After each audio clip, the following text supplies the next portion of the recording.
আবারও ইরানে হামলা চালানোর সব প্রস্তুতি নিয়েছে আমেরিকা। শুক্রবার এই বিষয়ে জাতীয় নিরাপত্তা কর্মকর্তাদের সাথে বৈঠক করেছেন প্রেসিডেন্ট ডোনাল্ড ট্রাম্প। আলাদা প্রতিবেদনে এমন দাবি করেছে সিবিএস নিউজ এবং এক্সিওস। তাদের দাবি, হামলার সম্ভাবনা থাকলেও এখনও এই বিষয়ে চূড়ান্ত সিদ্ধান্ত নেননি ট্রাম্প।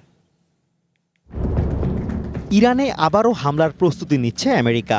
এক প্রতিবেদনে এমন দাবি করেছে সিবিএস নিউজ। পরিকল্পনার সাথে সংশ্লিষ্ট একাধিক কর্মকর্তার বরাত দিয়ে তারা বলছে, শুক্রবার সন্ধ্যা পর্যন্ত হামলার চূড়ান্ত সিদ্ধান্ত নেননি প্রেসিডেন্ট ট্রাম্প। এদিকে এদিনই সামাজিক মাধ্যম ট্রুথ সোশ্যালে এক পোস্টে ট্রাম্প লেখেন, বিশেষ পরিস্থিতির কারণে তিনি এই সপ্তাহান্তে নিজ ছেলের বিয়ের অনুষ্ঠানে অংশ নেবেন না। এর কারণ হিসেবে দেশ ও দেশের মানুষের জন্য ভালোবাসার কথা উল্লেখ করেছেন ট্রাম্প। শুধু প্রেসিডেন্ট নন, সিবিএস বলছে আমেরিকার সামরিক বাহিনী ও গোয়েন্দা কর্মকর্তাদের অনেকেই মেমোরিয়াল ডের ছুটি বাতিল করেছেন। একদম তোর মায়ের রান্না। তোর মা কোথায়? সেভুরি বিরিয়ানি মশলা, কিছু স্বাদ স্মৃতিকে ফিরিয়ে আনে।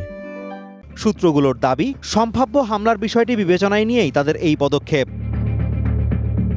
প্রতিবেদনে আরও বলা হয়েছে, ইরান যে কোনো সময় পাল্টা হামলা চালাতে পারে এমন আশঙ্কা থেকে মধ্যপ্রাচ্যে আমেরিকার সেনার সংখ্যা কমানোর সিদ্ধান্ত হয়েছে।